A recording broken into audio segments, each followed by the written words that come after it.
I'm Dr. Mihika, and this is one of the first times I've attended Dr. Shale's workshop. The one I attended was on posterior bonded restorations and smile designing.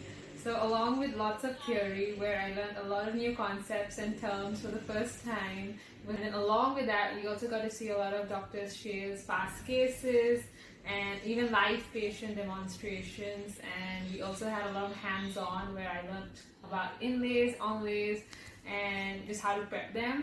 On our day 3, we learned a lot about smile designing, case selection, again evaluated her past cases, discussed how we would select cases and treatment plan accordingly.